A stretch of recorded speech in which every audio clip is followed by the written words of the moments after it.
Seperti yang kita ketahui bahwasanya peradaban Romawi adalah salah satu peradaban yang terbesar yang ada di dunia. Namun, setiap peradaban pasti akan menemui titik mundurnya. Begitupun Romawi, yang mana ada beberapa faktor yang menyebabkan Romawi mundur, baik faktor eksternal maupun internal, seperti kedatangan suku bangsa barbar, lemahnya perekonomian, munculnya kekaisaran baru, invasi yang berlebihan, korupsi, invasi bangsa Hun, dan kelemahan militernya. Untuk lebih jelasnya, simak video kami berikut ini. Pada video ini kita akan membahas beberapa submateri. Yang pertama, kemunduran dan keruntuhan Romawi, faktor penyebab keruntuhan Romawi, warisan peradaban Romawi, peninggalan-peninggalan peradaban Romawi kuno, dan penemuan bangsa Romawi yang berpengaruh terhadap dunia. Materi yang pertama, kemunduran dan keruntuhan Romawi. Permasalahan internal yang kian menumpuk mengancam stabilitas dan integritas Roma. Pola kekaisaran Romawi yang berlangsung sampai beberapa abad melahirkan sejumlah dilema. Roma sebagai kerajaan dunia memiliki wilayah yang luas dan membutuhkan anggaran biaya yang banyak untuk tentara guna mempertahankan kekuatan militernya. Selain terdapat sejumlah faktor objektif seperti faktor politik, militer, sosial, ekonomi, ada juga faktor subjektif seperti kemunduran moral, spiritual, dan psikologis. Akibat keruntuhan Roma ternyata berakibat luas, tidak hanya di bidang politik, tetapi juga menyebabkan lumpuhnya seluruh perdagangan dan kehidupan warga, terutama perdagangan di Laut Tengah setelah hilangnya pasar Roma. Selama 3 abad semenjak keruntuhan Roma terjadilah anarki. Tidak ada keamanan perseorangan dan milik. Keruntuhan kekaisaran Roma juga menyebabkan hilang dan runtuhnya kota-kota besar, badan menyusutnya penduduk, menyebabkan warga desa menjadi tertutup. Pada masa tersebut kita sebut dengan Dark Age atau abad kegelapan.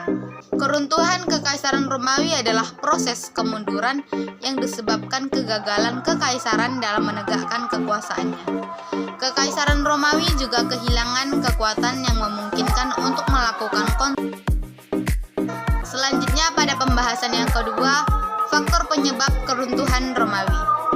Di sini ada beberapa faktor yang menyebabkan keruntuhan peradaban Romawi. Yang pertama, sistem suksesi yang tidak jelas.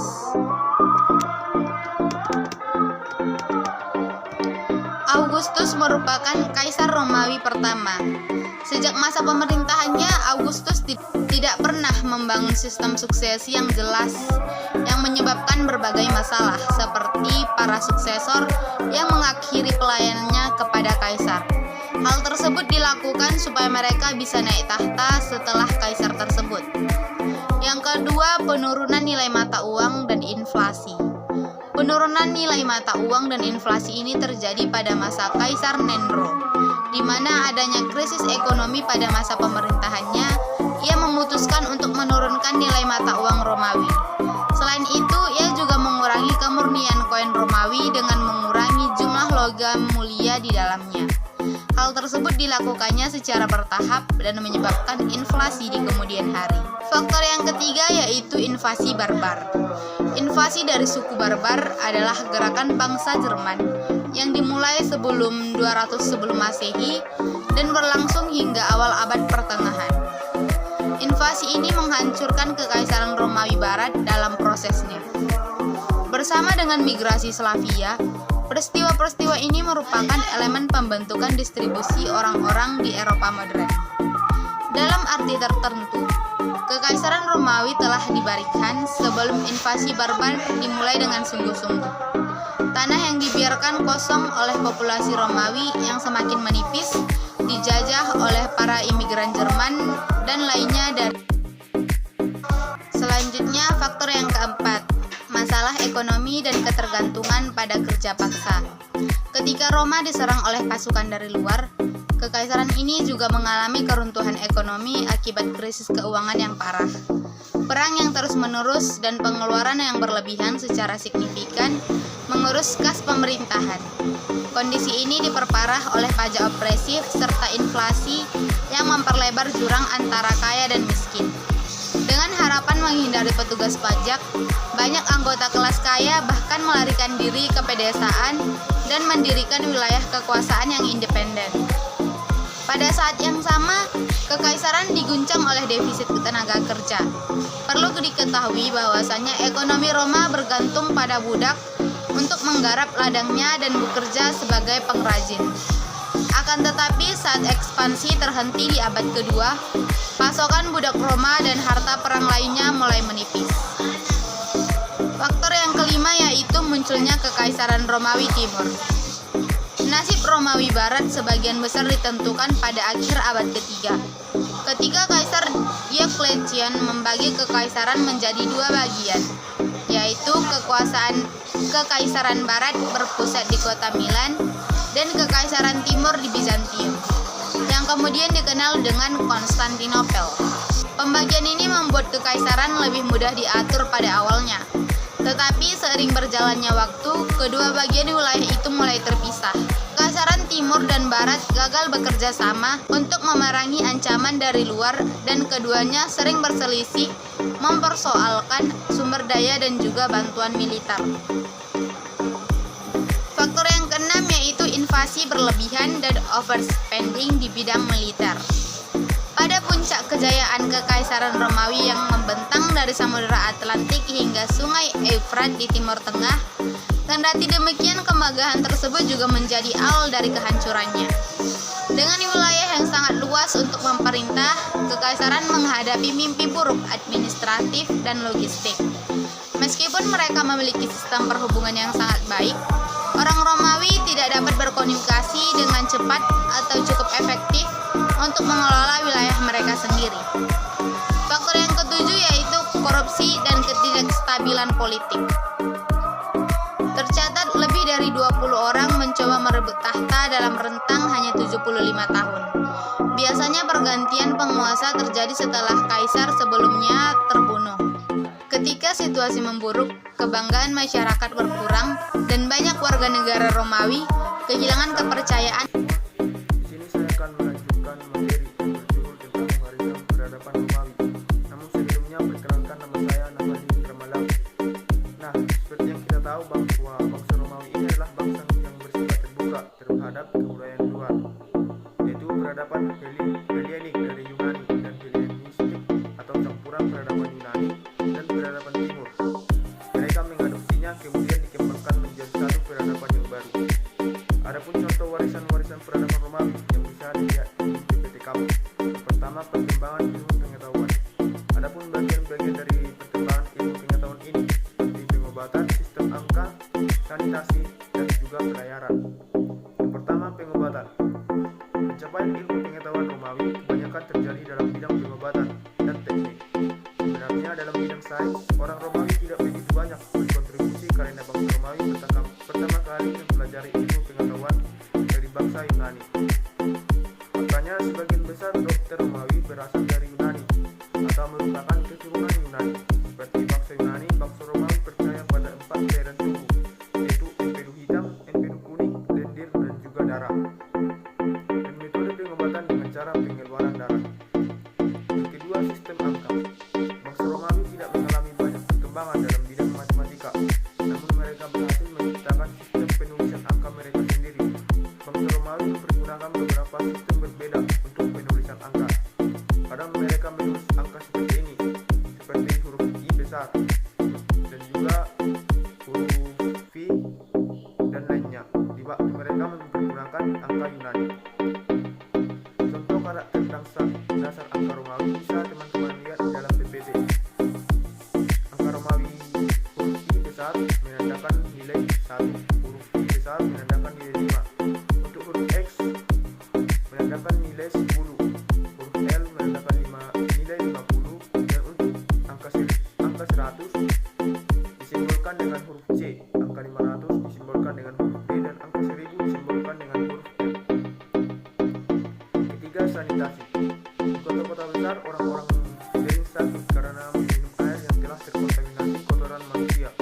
Untuk menyelesaikan masalah ini, banyak kota di Romawi yang membangun aquaduk untuk menyediakan air bersih dari perbukitan di sekitar kota. Pemerintah juga membangun toilet umum. Ada juga toilet umum yang memiliki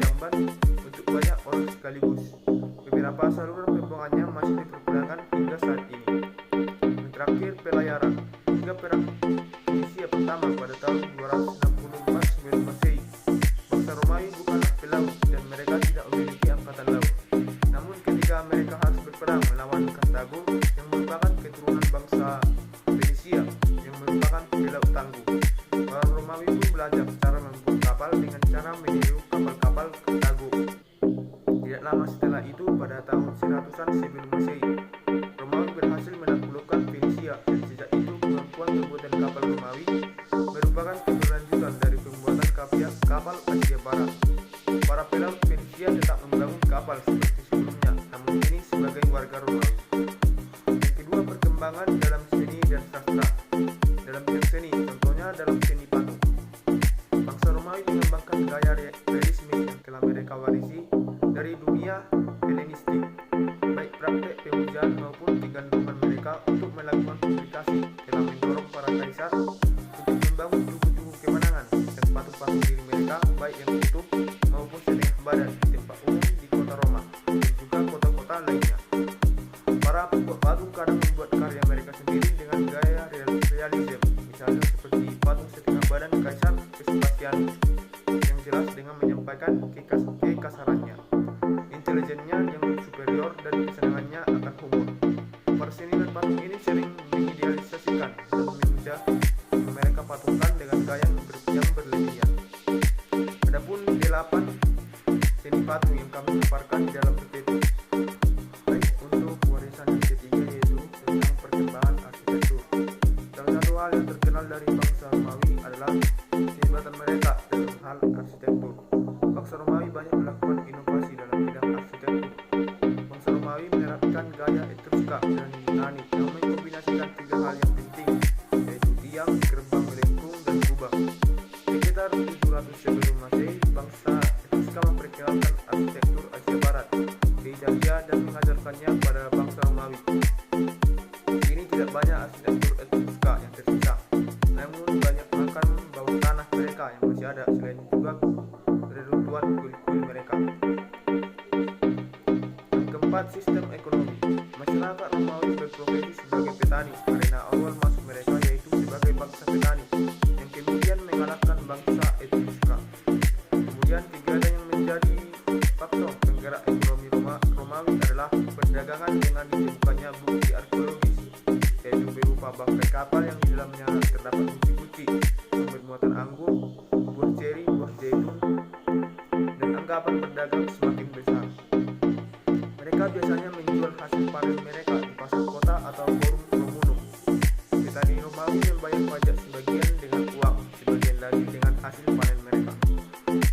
Dan warisan yang terakhir yaitu sistem kepercayaan. Peradaban Romawi juga mendapat pengaruh besar dari peradaban Yunani, termasuk kepercayaan yang bersifat politeisme. Bangsa Romawi juga menyembah dewa-dewa bangsa Yunani, namun namanya disesuaikan dengan nama-nama Romawi. Adapun banyak dewa dan dewi Yunani yang diserap hampir tidak ada perubahan. Contohnya, yang pertama dewa Jupiter menjadi dewa Zeus yang menentukan dewa-dewa Yunani juga sebagai dewa langit. Yang kedua, Dewi Juno mengambil tabiat dari Dewi Hera, yakni Dewi Yunani, perlindungan kaum wanita dan Dewi perkawinan. Yang ketiga, Dewi Mars mengambil ahli sifat Dewa Ares, yakni Dewa peperangan. Selanjutnya, Dewa Merkurius mengambil ahli sifat Dewa Hermes, yakni Dewa kurir. Yang kelima, Dewi Diana mengambil ahli sifat Dewi Artemis, yakni Dewa perburuan. Yang keenam, Dewa Neptunus mengambil alih sifat Dewa Poseidon, yakni Dewa laut. Yang ketujuh, Dewi Venus mengambil alih sifat Dewi Aphrodite yang cantik berseri-seri. Terakhir, Dewa Apollo yang tidak diubah namanya oleh bangsa Romawi sebagai Dewa Tari, nyanyi, dan olahraga. Itulah kira-kira tentang judul warisan peradaban Romawi. Sekarang kita masuk ke judul baru yaitu tentang peninggalan peradaban Romawi kuno. Sebenarnya peninggalan bersejarah Romawi kuno telah dibahas secara menyeluruh sebelumnya. Oleh karena itu, berikut adalah beberapa peninggalan seni bangunan tidak luput dari bahasan sebelumnya. Peninggalan Romawi pada masa kekaisaran dalam bidang seni bangunan ini jumlahnya sangat banyak. Bangunan-bangunan monumen tersebut antara lain sebagai berikut.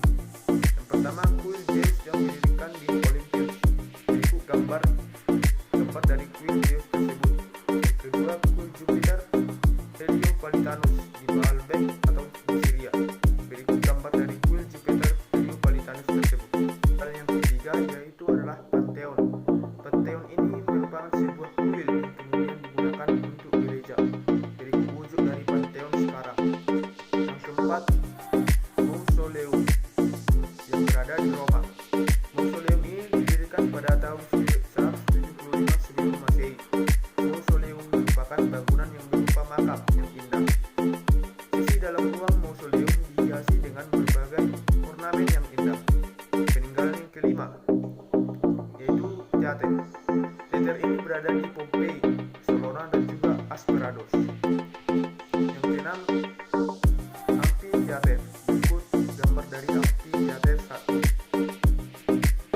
Amphitheater merupakan perpaduan dua buah teater yang digunakan untuk pertunjukan mengadu benteng dan perkelahian gladiator. Tempat duduk penonton berkeliling yang semakin ke belakang semakin tinggi. Pada masa Kaisar Vespasianus tahun 695 Masehi, amphitheater dipergunakan untuk perang-perangan seperti di Laut Bebas dan juga sirkus. Tempat untuk berpacu kuda yang menarik kereta beroda dua. Ketujuh adalah bangunan istana. Bentuk bangunan istana pada masa bangsa Romawi. Yang kedelapan adalah gerbang kemenangan. Adapun yang terakhir merupakan tiang kemenangan. Nah, kiranya begitulah peninggalan-peninggalan peradaban Romawi yang ada hingga saat ini. Sedikit dari saya, terima kasih.